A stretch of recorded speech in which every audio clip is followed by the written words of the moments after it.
Blueprints is currently sitting as my game of the year this year, above Kingdom Come Deliverance 2, above Doom the Dark Ages, and above Oblivion Remastered. In fact, this game is so good, it's not just the best game I've played this year so far, but one of the best games I have ever played.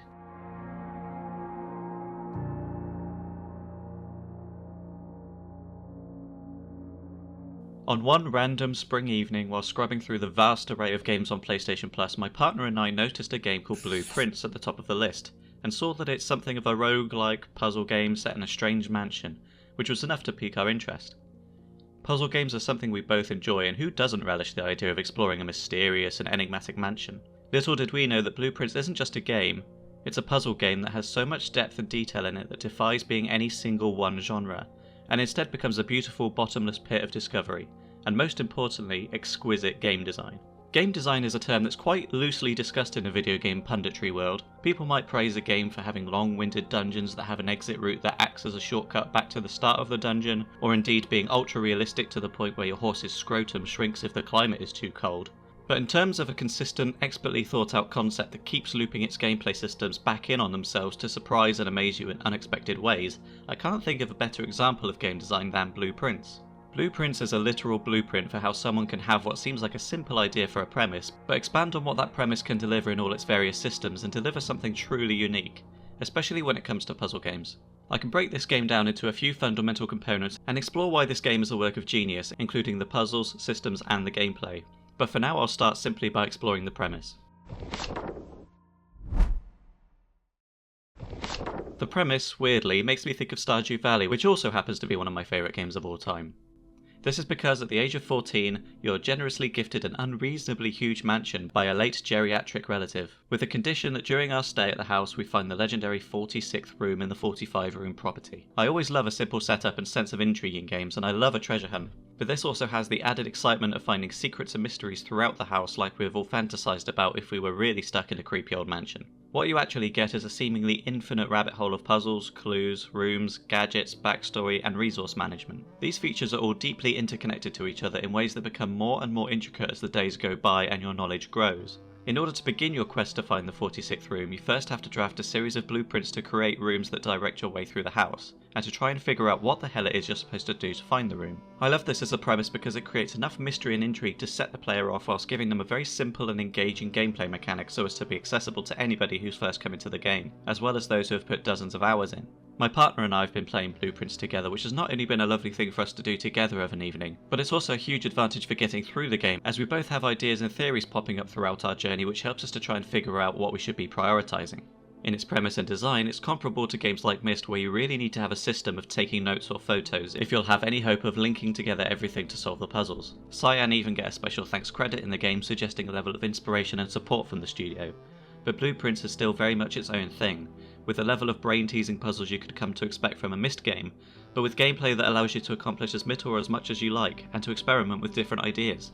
Now there are some conditions to the aforementioned inheritance. We're not allowed any help from other characters in finding the 46th room, although there are clues and moments that allow a certain character to help in some small way, and we are not allowed to stay in the mansion due to the fact that the rooms change every night, and if you stayed inside it, you would probably be lost forever. Even here in its premise and gameplay, the writing has provided these rules and backstory to make the mechanics of the gameplay make sense in this world, which as a piece of design in itself is quite small, but also very important to make the premise and rules work. The person we can get helpful hints from is also written into the game in a way that reassures us that their support does not contradict any of the stipulations in the will. You're also only given a limited amount of time and steps to accomplish everything you want to in a day. You can't just endlessly wander around until you figure out every puzzle in a single sitting. There is actually a trophy for getting to room 46 on day 1, but I'll talk about that a bit later. Your step count can be increased throughout the game by solving certain puzzles or by using particular rooms to give you a buff on the following day, but you can also find food lying around the house to help sustain you, which can also be manipulated through various buffs and boons to potentially give you a number of steps that would be way more than you'd even need that day. Finding the right combination of room buffs with the dining room meals can be one way to do this, or by buying the silver spoon in the showroom to drastically increase the amount of steps you gain through a single run if you get it early on. Right at the very start of the game, you're given everything you need to know. You go into the mansion, draft rooms, find clues, and in theory, try to do a little bit better each day. You're given the limited number of steps and time that I've talked about, and aside from that, you're left on your own to get on with it, and I love that.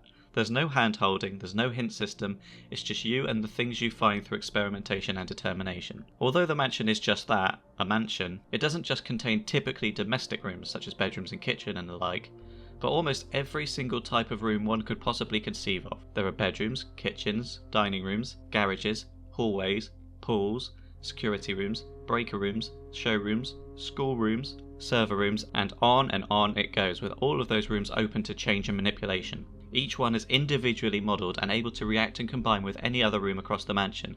A really nice detail about these rooms is how the outer walls will become windows when drafted on each of the 4 sides of the house. The attention to detail is staggering here, which really helps sell this world and premise to us as the audience. I'm assuming that if you're watching this video then you've played Blueprints, but if you haven't then now is probably the time to stop watching, as I'll be going more into detail about the gameplay and puzzles, but hopefully the description of this premise will have you intrigued enough to want to play this, and I don't say this lightly, masterpiece.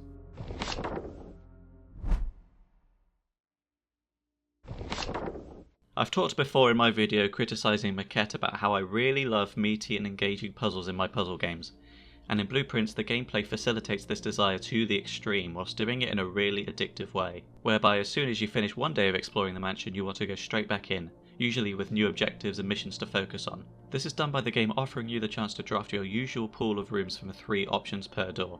You can't just choose any room you want and plan everything to go the way you want. You have to use what you're offered to tactically respond to what it is you're trying to accomplish. This could very easily mean that in the first half a dozen rooms you end up with great resources and feel confident, only to then be blocked off completely a few rooms later and be forced to start the next day.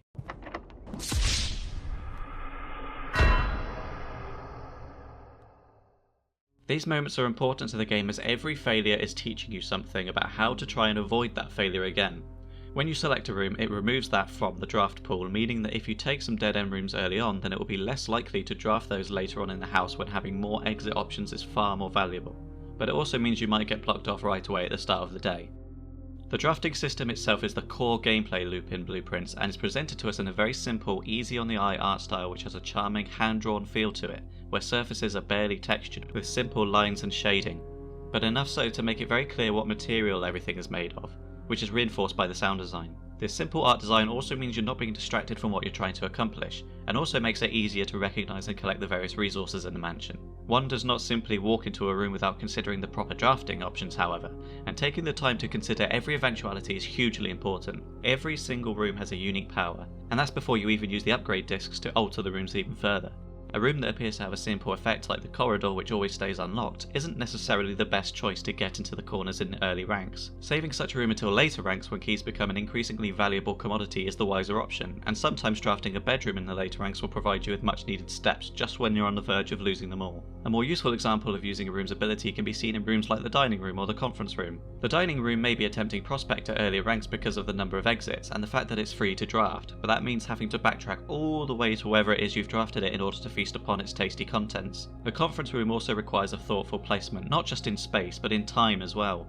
The conference room will take any items that have been scattered across the mansion through other rooms like the office or secret garden, and place them in the conference room, saving you from trekking through the entire mansion for the sake of a few coins.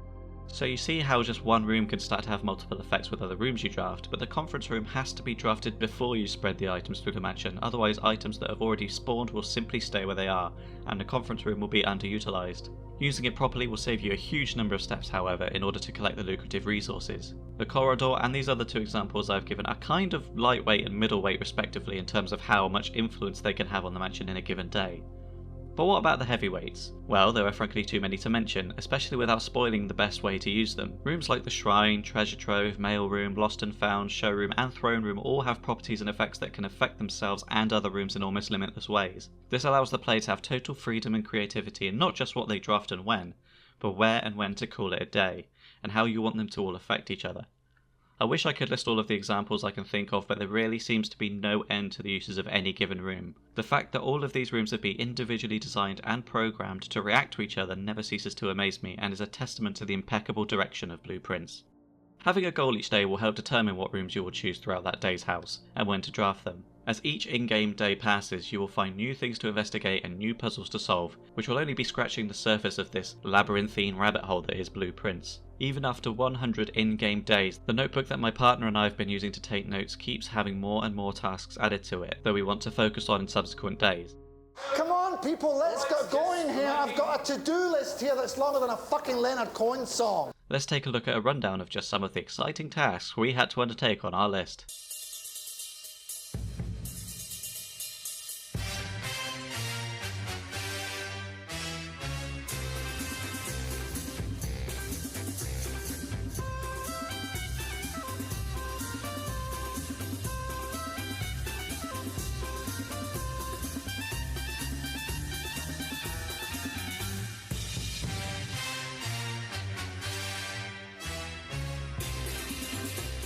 Another small thing I love about the game is that at the end of each day, your house's name actually changes depending on the number of certain rooms that you draft, as well as the size of it and the locations of those rooms. The names it chucks out seem to be infinite and are always pretty accurate reflections of what you've chosen to draft that day.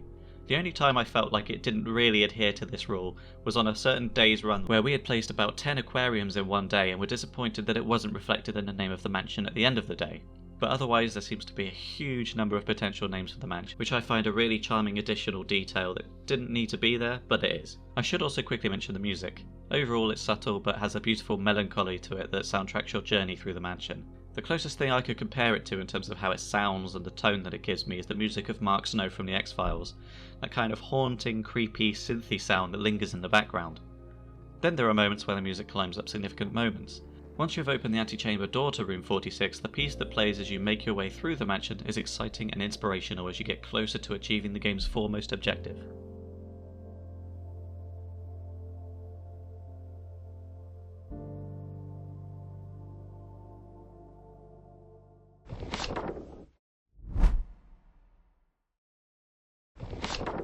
I'll talk briefly about the puzzles because the joy is in discovering them yourself, and I'll just kind of talk around the puzzles, but note that I could be talking about them in way more detail.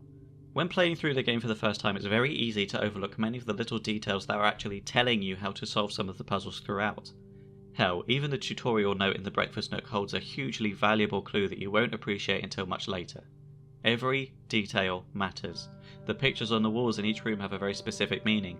The chess pieces in each room are unique to that room but are crucial to solving a hidden puzzle later on. And of course there are documents and clues all the way through that feed you information that may seem totally useless and unimportant until you finally need them and have the realization that you've seen it before, and then have to find that information again in order to take note of it, which could take several in-game days. It can also have the opposite effect, whereby you need a certain piece of information because of something you found or somewhere you've ended up, but haven't got the foggiest idea as to what any of it means.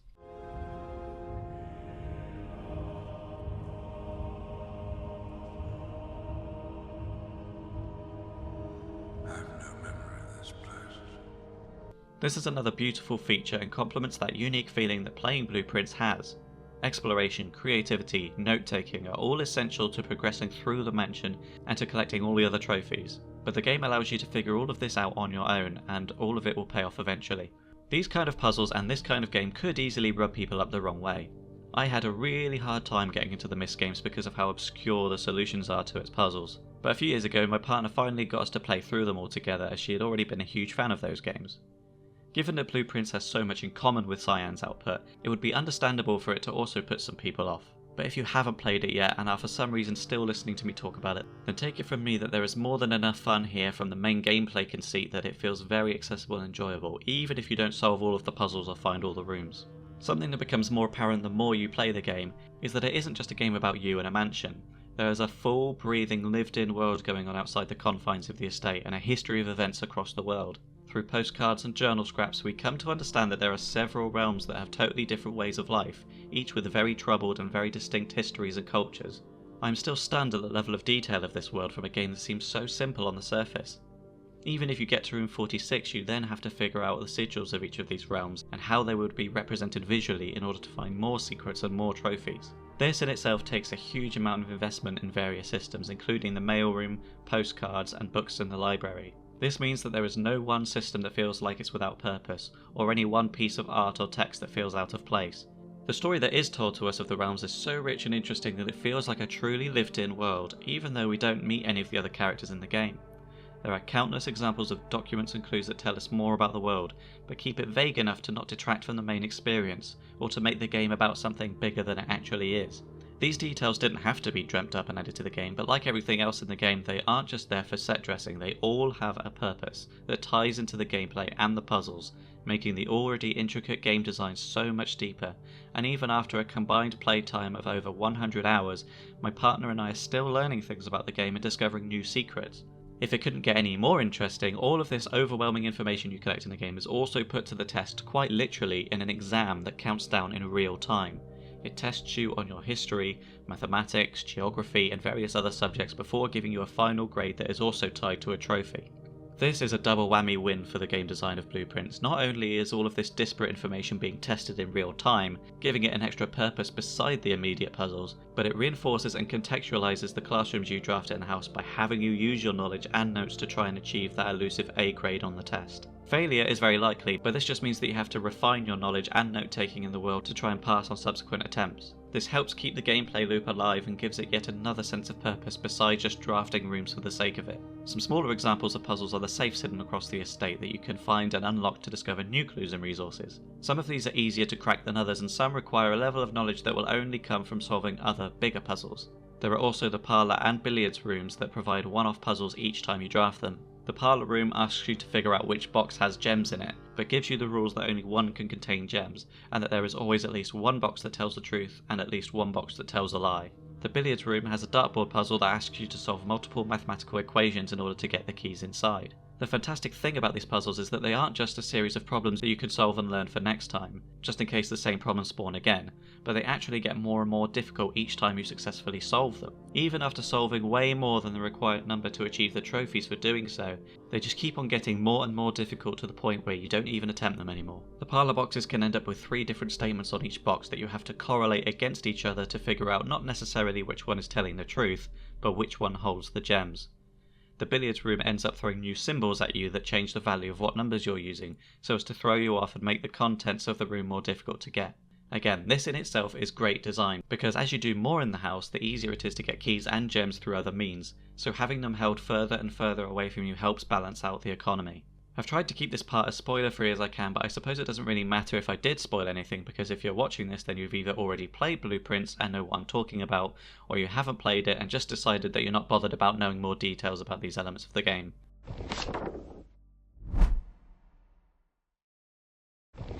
I'll now start going over the systems in the game, starting with some of the smaller but still very useful tips that help manage your runs. I use the term systems very deliberately because these go beyond the game mechanics themselves. Whilst drafting rooms and having a limited number of steps are mechanics in the game, the systems I'm referring to is how each individual element of the game, such as the rooms and the items, interact with and affect each other.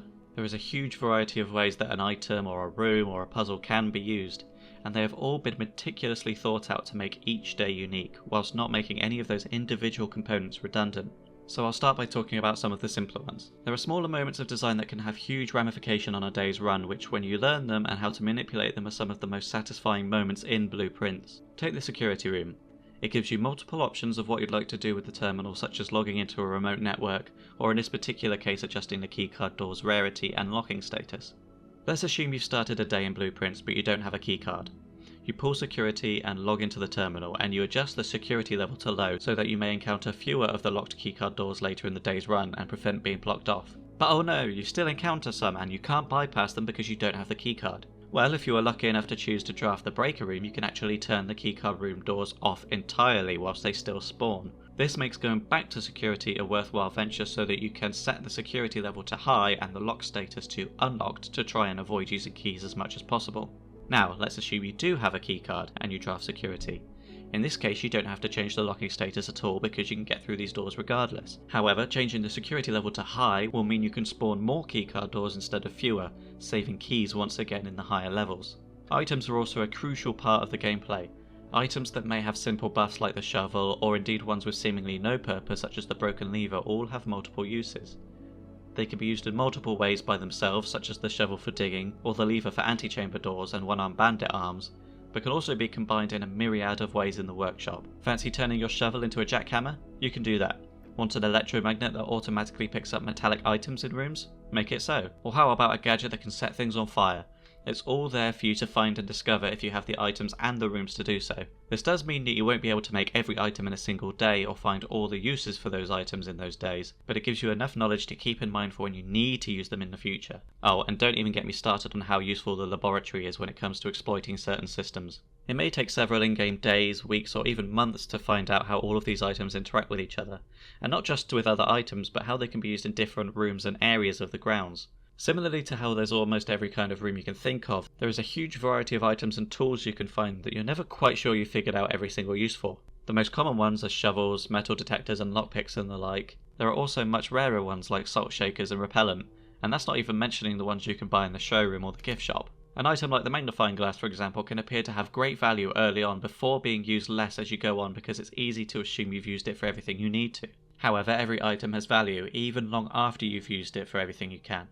The experimentation of combining items will eventually pay off for you, however, as finding all 8 combinations will unlock a trophy for you. As a self-confessed trophy hunter, my proudest being the platinum on Sekiro, to see the trophies you unlock being incorporated into the game itself is really smart because it makes those accomplishments a tangible reward, as you can see the trophies you've collected in the mansion itself. It also creates justification for yet another type of room in the form of the trophy room. If this wasn't enough, you also unlock more in-game content for unlocking a certain number of trophies, and if I didn't already think I could love this game anymore, then this implementation of trophies as an actual physical reward that praises exploration and puzzle solving certainly did it for me. This system is another fantastic example of how someone could take something that is an abstract but ingrained part of the video game completion culture and turn that into a piece of design that makes sense and feels gratifying to complete. The trophies aren't just an arbitrary number or colour in a panel on your console for you to look at and for no one else to give a shit about. They are a fundamental part of the gameplay experience. I would say that I wish more games did this kind of thing, but the fact that Blueprints does it and it feels special and unique, I think I would rather keep it that way. In fact, Blueprints goes one step further than this by having trophies that are not necessarily achievable on a single save. Now you may think that this means you can't complete your trophy room collection, but this is Blueprints we're talking about. They've got you covered. In the server room of the grounds, you can actually import trophy data from a different save profile, which then adds it to your current pool of trophies, allowing you to fully complete your trophy collection. God, I love this game.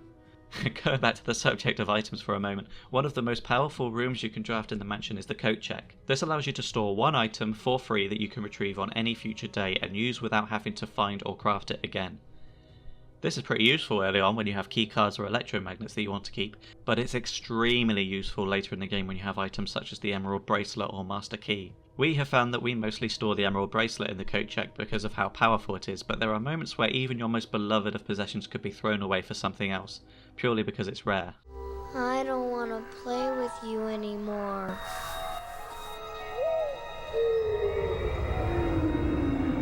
I almost don't need to say it, but I will for anyone in the back who hasn't heard me yet. This is brilliant game design. In a game in which there is every kind of room imaginable, the coat check is another room that makes sense existing in the mansion and does exactly what it says on the tin, which then also feeds into the loop of how to be creative with your choice of when to draft certain rooms and what items to prioritise based on your objectives. There are multiple ways to store items like this for later in the game. You can use the coat check to keep one item for the next day, or you could enter the freezer to keep your gems and your coins for the next day's run. You can even buy a piece of jewellery that randomly selects 2 items for you to keep the following day. There are actually quite a few ways to keep items, and each one has its own effect on when you should call it a day. One particular upgrade to the billiard room guarantees you a keycard if you end the day in that room, giving you the freedom to coat check a different valuable item for the future. Combined with the moon pendant, it then becomes wise to actually combine any extra items you have in the workshop so that there's a higher chance of you getting the items that you want the next day. As I just briefly mentioned, rooms can also be upgraded using upgrade discs, which don't just give you a predefined upgrade for a specific room, but randomly selects a room to upgrade for you, and then gives you 3 possible options of how to upgrade that room. This allows the player to have their own personal choices help influence the game based on their playstyle, and because there are so many upgrade discs, it is very unlikely that any 2 players will have chosen the same combinations of upgrades across all their rooms. The save that my partner and I have together has totally different upgrade options to the ones that I chose on the save I've used to capture the footage for this video, and their effects have been different enough to make both experiences feel unique in their own ways and not just feel like I'm playing the same game again. Finding these upgrades isn't always easy though, and just like the rest of the game, it relies on you to figure out how to find them by yourself. You have the agency and the choices are yours. One of my favourite uses of an item, which again takes some creativity to find, is combining the electromagnet with the locksmith room. Walk into the room with that bad boy in your pocket and you'll be the lord of the keys. Another example that we discovered was that if you have the archives affecting your drafting pool, you can actually help identify if the hidden room is a red room or not by utilising an item from the armory. Again, going back to why this game is a blueprint of how a quality game can be designed, these hidden features reinforce just how much freedom and exploration there is in how you accomplish each of your goals within the mansion.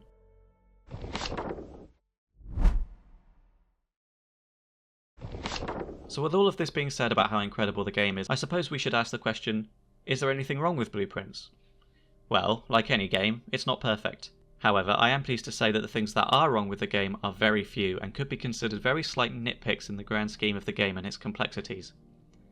There are also problems that may very well be patched in the future, but as the game stands at the moment there are only a few issues that I have. The first one that I noticed pretty early into my experience is how when you're drafting rooms in the house, you have to manually bring up the map every single time to see exactly what direction the rooms available to you will go in. I don't really see any reason to not just have the map layout automatically pull up at the same time as the drafting options, although I know that there is a laboratory option that means that if you pull up the map that you get penalised, but the map doesn't cover up any useful information in these screens. It just adds an unnecessary step to the exploration when players will already instinctively want to view the map to ensure that their decision is the most efficient one.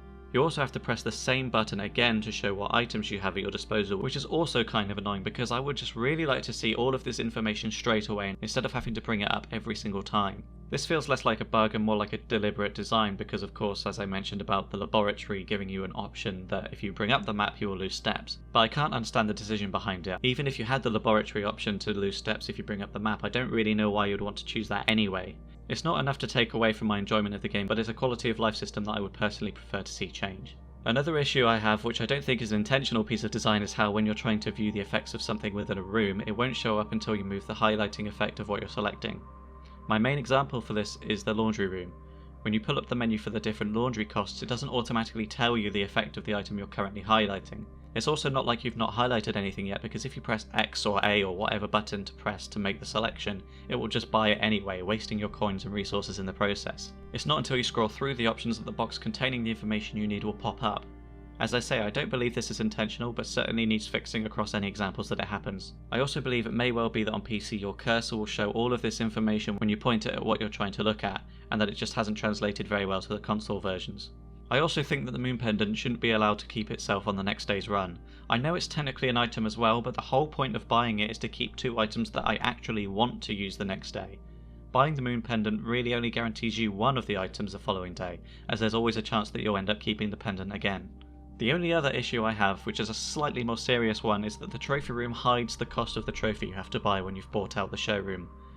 Now, in our playthrough, we were lucky enough to make sure that we had way more than enough coins in our inventory before attempting to buy it out, but that could easily have not been the case, and because it didn't tell us whether or not the trophy would be there the next day without having to buy out the showroom again, we had no way of knowing if that was our one chance of utilising the hidden power in the chapel.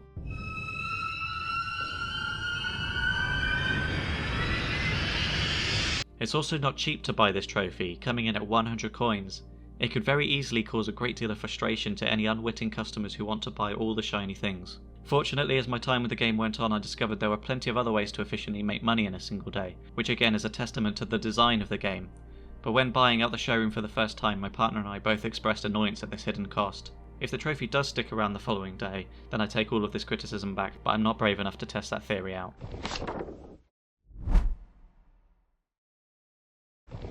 Although the game tasks you with finding room 46 in order to gain your inheritance, this isn't actually the end game. Finding the 46th room ends up giving you more clues, more puzzles, and more headaches for finding the rest of the secrets littered about the mansion and its grounds. I actually saw a comment on Facebook where someone was referencing Blueprints and mentioned that they had just rolled credits on the game and absolutely loved it. Loved it as in past tense, like they were done with the game. It made me chuckle to myself as I thought, ha, you think that's the end of the game. In fact, finding room 46 is in many ways only really where the game properly starts, and where the rabbit hole deepens. Given everything I've already mentioned, and as we get towards the end of this video, I should quickly mention the price of Blueprints. You can get this game included in Game Pass or PlayStation Plus, which is certainly worth the price of those subscriptions alone. But if you want to actually buy the game outright, then it costs £24.99. £24.99. In a world where games with a fraction of the features and a fraction of the quality of Blueprints costs upwards of £60 to £70, The fact that for £25 you can buy Blueprints and experience one of, if not the best puzzle game I have ever played, is quite frankly unreasonably good value. That's not even a sale price, that is the full price of the game. Let's say that between me and my partner we've put 100 hours into the game. That means a conversion rate of 25 pence per hour of gameplay, and we haven't even finished everything in the game yet. Please do yourself a favour if you haven't played it already and buy the game. I can't even remember the last time that a game fully justified its price tag to me. Maybe something like Red Dead Redemption 2 or the ridiculously low price that The Witcher 3 is always on sale for, but Blueprints is in a realm all on its own in terms of what you get out of it against what you put into it financially. It truly is the game that keeps on giving. Blueprints is everything I love about video games, a unique premise that is backed up by addictive gameplay and enough new things to find and discover that it never lets the game get boring.